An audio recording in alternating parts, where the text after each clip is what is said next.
It's more time with Tony, and we're almost through the summer. We're halfway through August at this point. Yeah. I don't know why we both have long pants on, but this is the first video. I think this is breaking news that we both have long pants. Yeah. Right. At least we have pants on. Yeah. So there's a long story about being in an ambulance base with no pants on, but we'll never tell that one unless. Oh my God! Oh my God! I'll never forget that.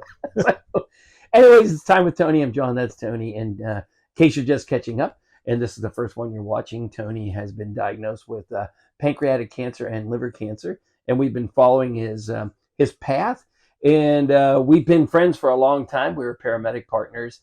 And so, Tony, this is an update. We're about a month away from when you were first feeling something and were not diagnosed, right? Oh, yeah. So it's kind of like a weird anniversary, but it's been a while, so let's update us. You had a big meal with a bunch of friends last night. Oh my God! Yeah, that's what I say. Let's start with a positive. Yeah, first. yeah. Now, number one, we're here again. Yes, I'm still here. You're here. That's right. That's a plus. Yes. That's a plus. So last night I had dinner with folks from the old Ohio Valley Hospital who we worked with for years. I mean, I worked there for 20-something years. My secretary was there. The director of marketing, the old director of marketing was there. Not that she's old. No. The old, she's yeah. a former. We don't want to. Yes. I don't want her to get mad if she sees it. Right. The lady who took care of all the credentialing for the physicians, the CEO's secretary, and a couple PTs. We kept it small, but it was. I never laughed so hard in my life. It's similar to what we talk about. You know, we all said the same thing. If these phones were around by then, oh my God, yeah, you know, we'd be on CNN. You know, we all came to the same conclusion. It was fun. There was no malice behind it. There was no intent, like mean. All right, we just had a lot of fun together. Yeah. And you know, these are the people that you're with more than your family. I mean, when you look at it. And so the Kristen, the marketing, she left, and I was shocked. She never kept up with anybody. And this was the first time, I think, and she said 18 years, that she communicated with someone and people from Ohio Valley. And she thanked me up and down for inviting her to be a part of it. No, she's in North Hills. Moved on to something else. North Hills, you know, that kid, like she said, you know, her mother and dad, same thing we talk about. Okay. Her mother and dad got sick. She had to take care of, she quit work, took care of her mother, took care of her father. Both of them died. You know, has an 18-year-old and a 20-year-old and everything that, you know, we know goes along with that. And she just basically kept to herself and her, you know, circle of friends and her neighbors, you know, and her family. So that was hilarious. You know, you worry about those situations. Like, is it going to be cool? We're going to all just sit there and look at each other. You know, but it was nonstop. I mean, I think people beside us were mad. I know they were when they first come in because everybody's and hugging. The one table was looking at us, but you know, it was great. Yeah, it was a great time. And Kristen, you know, talking about, you know, we're talking about death and things like that. Didn't know all the people that died, like from Ohio Valley. Like, she asked Mary Lynn how her husband was. Her husband has been dead for 6 years. Oh my God! And then she felt so horrible, and Mary Lynn says, "How are you going to know?" Yeah, you know, right? And then we said this one and this one. She goes, "Oh my God, I'm afraid." I said, "No, you should go home happy. Yeah, you're alive and you're doing well and you're flourishing." And we just, I mean, we went through things and people and, you know, who was with who and who was in the closet with who and cracking up. I mean, it was a great night. So let me just ask you a question about that, because I don't want to bring us down at all, but isn't it interesting that it took this diagnosis to make that meeting happen? But that's what I keep saying. Yeah. And I think, like, my folks that work with me are sick of me saying, if there are people in your life that have made a difference, you've got to let them know. Yeah. And if there are people that you love, you've got to let them know you love them, because it is no use talking over a casket on how great that person was. Yeah. Or what a difference they made in your life. And I told them the same thing. And everybody agrees. And it goes back to everybody lives their life. Everybody gets caught up in their own stuff. You know, I didn't talk to you for how many years? Right. We would see each other. Yeah. It was, hug, get together sometime. And you just don't do it. You just don't do it. Because, I traveled 3-4 days a week out of town. I'm not making excuses. I'm not an excuse person. I'm just saying, as we even talked last night, you just get caught up. Like Carol's 80 years old, had 5 kids, grandkids. She's, doing all this kind of stuff. And how do you do it? And that's what I told everybody. And I tell everybody who will listen, don't wait till you're talking over someone's casket. And, that's really what brought us back together so closely is this diagnosis. And it's shameful in a way, but you're right. At least we saw each other. We communicated here and there. Yeah. But as you say, when you're working, that's 2/3 of your life, or at least a third, because sleeping is another third, right? Yeah. So it's a third, and you're like, wow, I have to carve out time to do this. I have to wait. I got baseball. Wait, I got soccer. I got basketball. Those kind of things. But what a tremendous thing. And I think we produce this podcast called The Merry Widows. It's not a pitch for this, but it's 7 women who sit around and do things. They go out and have fun, and their biggest thing is that when they go to dinner somewhere and they're yucking it up, and younger people come up and go, how do we get involved with you guys? But their biggest thing is when they see a couple sitting at a table looking at their phones, and they're like, we wish we had that time with the people that we loved or that have passed. And so please put your phones down and talk to each other. That's what they want to say to them. And I think it sounds like you would have the similar. Oh, God. Yeah. Right? Yeah. God, yeah. And because you lived a busy life, like traveling and all that kind of stuff. Yeah. So it's almost like somewhere along the way, we'll have to do an episode where you give advice on when you are, you had a grind. You were out of town 3-4 days, but how do you still make sure everything still stays important? How do you do it? Yeah. You're going to have to be the one to tell. Yeah. Because I'll tell you, I've always been close to my wife. Mm-hmm.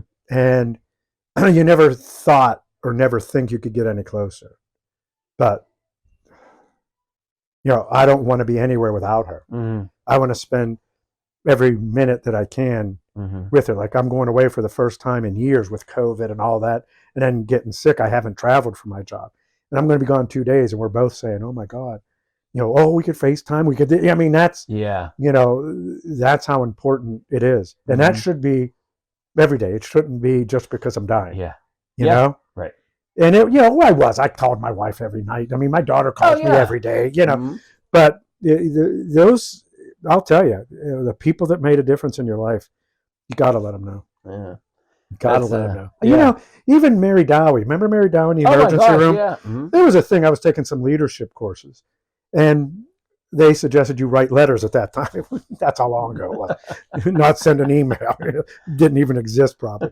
But I wrote letters to all of those people in the High Valley, the nurses and the managers and, the director of the school that Mary Pure called. I wrote notes to each one of them on how much I appreciated their guidance and their leadership and all that. And that was part of a leadership course. Yeah. Yeah. But hey, there's email, there's text, there's everything. Let people know how much difference they've made in your life. But so food makes a difference in your life, and you did do that.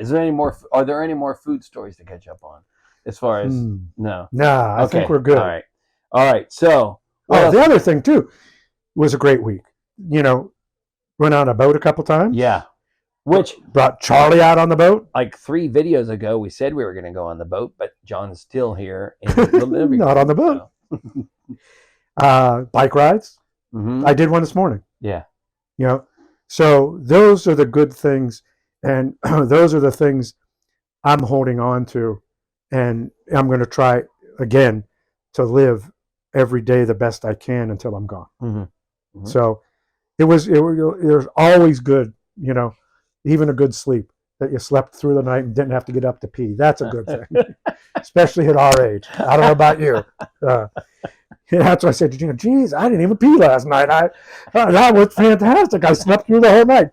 Those are things that are wonderful. Right. Good things. It's not like, going somewhere or doing something. But we'll have to do brackets some night, some video where hold your granddaughter or not have to get up to pee and sleep at night. Exactly. You have to choose that bracket. It sounds like a tough bracket. Exactly. Anyways, but you went on the boat. You did. It's a good week. And my son and his girlfriend, they go get pizza and sandwiches, and we sit at the point and Nice. watch the sun go down. Yeah. And, those are the things that are becoming extremely important to me. Extremely important every day. Yeah. But it was a good week. All right. Were some bad things this week. Okay. That I need to share as part of my journey. It's not, like I said, this is not a journey that I've chosen, but it's one I've accepted, and I'm going to do everything I can to do the best with the journey that has been handed to me. So just a little recap. Like John said, diagnosed way back in December, started chemotherapy right at the new year. Did that for about 6 months, and then the numbers start going up. He went up just a little bit, and he said, you got to expect that. Let's just keep on going. So we kept on going. Numbers went up again, which means the cancer's growing. Then it got to the point where he said, this isn't working anymore.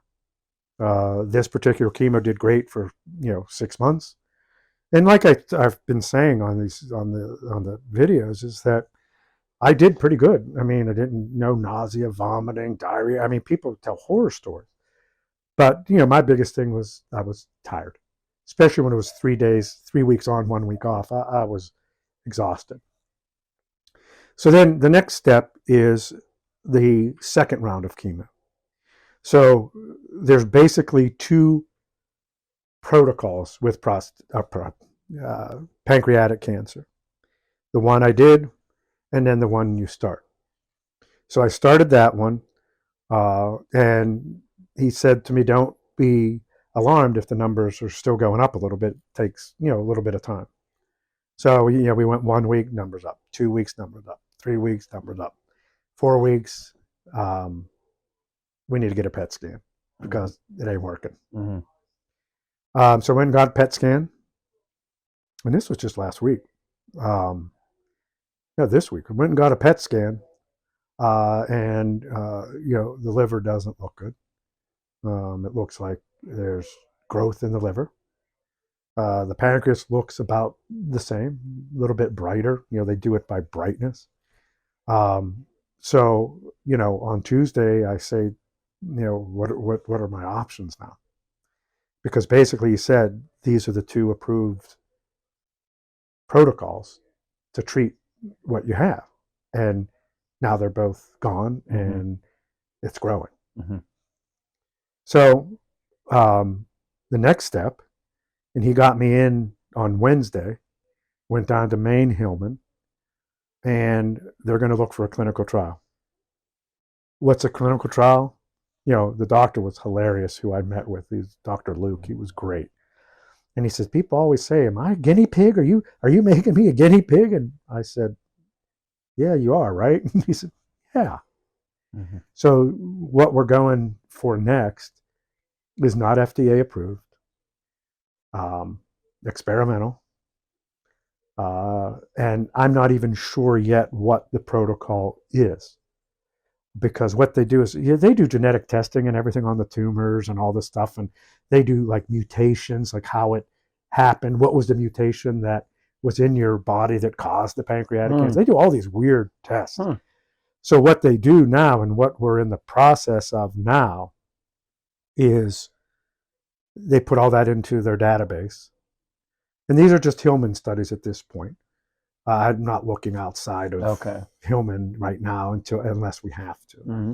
But Hillman is one of the top cancer places in Pittsburgh. So now what we're looking for is something that matches me, and they feel would be the best match to have some success.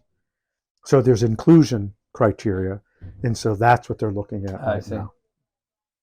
So, he was very blunt. There's 2 paths I could take right now. Either I go on with my life and let things with no treatment, because there is no other FDA approved treatment. Mm-hmm. And he says a lot of people choose that route. Mm-hmm. And I told him before he can even finish his sentence, I'm not there. Yeah. I am not there yet. Mm-hmm. I have Like I have numbness in my feet, numbness in my hands. I'm tired. I have adhesions in my belly. If that's what it needs to be here, I'm good with it. And that's what I told my wife. I don't care how tired I get. I don't care how like food tastes cruddy to me or how I can't drink iced drinks. I don't care. Right. I don't care. I don't care. I want to do everything that I possibly can to stay alive and have a good quality of life for as long as I can. So if it's going after experimental treatment, then so be it. Because those experimental treatments end up to be protocols like I just had. So, I was sad to say the least. I was disappointed. Got a little anxious about it. But you just have to,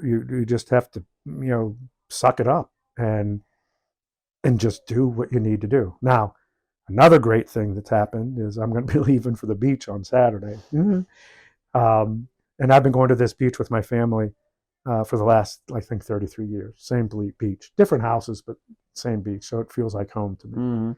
And that's where Gina and I were looking to purchase a home, have a little home up here, a little home down there. Because I love it so much. And again, it just feels like home. So that's a good thing for the week. And I'm happy about that. And I'm looking forward to that. The trial, I have no idea if it's a pill, he said some of it's a pill. Some you have to be there 3 days a week. Some you have to get biopsies and all this stuff. But I'm ready. Yeah. I'm ready to do whatever. And like even when I went to dinner last night and haven't seen some of these people in a while, besides my hair, I mean, I didn't have much anyhow, but still, I'm totally bald. Like they just said, I would never in a million years think you were sick at all. Yeah. By the way you look. Yeah. Never. Yeah. I look at you the same when I come here each week. And, today it's like, you look like you lost a little weight. But other than that, you don't look sick. No. Right. No. And is that good when people say that? Hey, you don't look sick. Or you're like, oh, yeah. Well, or is it like, yeah, I'm glad that I is that what it comes out as? Yeah. Okay. Yeah, because I'm not going to wear a sign saying I'm dying. Yeah. Right. I may look good, but I'm dying. You may have laid on the grass in your grave. Yes. But I showed them that picture last night, and they were funny. cracking up. That's funny. Cracking up. But I'm glad that I have nothing. I haven't had chemo in 2 weeks, so I don't have any. I'm not taking any nausea pills. Does that make you nervous, thinking like? Oh, I think it's growing. Yeah. Yeah. Like you get all crazy. Let me tell you something. Yeah. I don't know if I ever said this on video, but everything. You get a pain in your neck. Oh my God, I have lymph nodes. Okay. I cough. Yeah. Oh my God, I have lung cancer. Yeah. I had a pulled muscle from the boat. I thought definitely I had lung cancer. I was dying. I mean, I don't know how you don't do it. I mean, I just don't know how you do it. Like now, I sit there at night thinking, oh my God, it's just like growing inside of me. Yeah. Right. I mean, you think those things. Yeah. And then I get the PET scans. And he said, no, it's pretty good. Yeah. And then I'm good for a while saying, because like if something happens, like I had a cough. It's when I said, well, I just had the PET scan. There's nothing in my lungs. It's just an odd life you live. Yeah. But I don't know how you cannot think about that. Yeah. Like, I know I would be. Yeah, and just, I'm the kind of person like, if something was wrong, I do it tomorrow. I tear my knee, do the surgery tomorrow. Yeah. Just get it out, let's go. Right. Like this, I want them to go in, cut it out, and just let me go, But unfortunately, because of the liver, I couldn't have surgery. And, so be it. But it's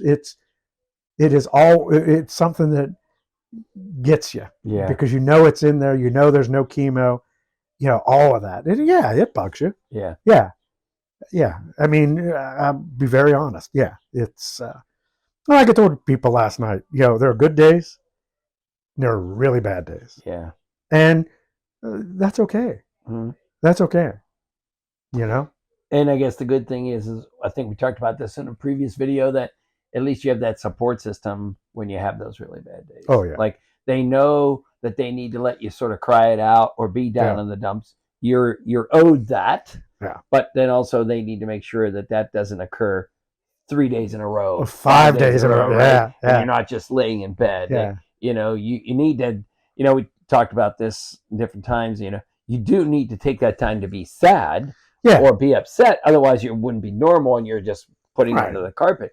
But then you have that other group that are just going to make sure that you're not sad all the these time. days in a row. Yeah. And you know, it comes at the weirdest times. Yeah. Like I was at PT because I have bad knees. I don't know if I ever told you. I was supposed to have surgery on my knee, and I can't do it because of this going on.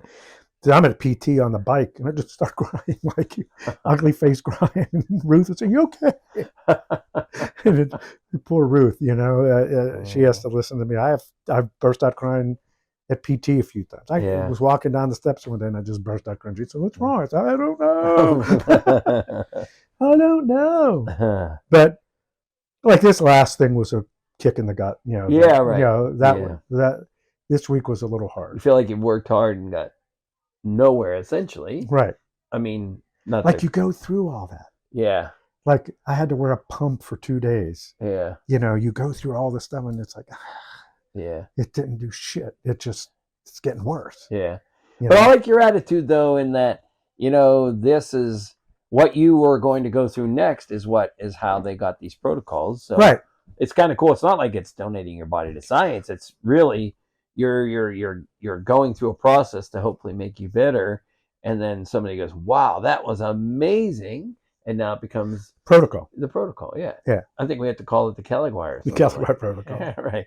So you're going to go to the beach. We won't be around for a video for a couple weeks, but maybe I think we should just have me come to the beach and we shoot a video. Yeah, hey, come down Sunset Beach. Sunset Beach, North Carolina, 12-hour drive, not bad. There you go. Not bad. All right, what are you licking your lips for today to eat when you get out of here? Anything big? Anything big? Nah, I'll tell you. I was thinking, because I'm going to Steubenville to a viewing. Okay. Did you ever have DJ's barbecue? Yes. There you go. I was thinking, maybe I'll stop on DJ's on the way back and get some barbecue. We're looking for a sponsorship right now. Oh, right? DJ's barbecue. I'm here for you. All right, thanks, guys.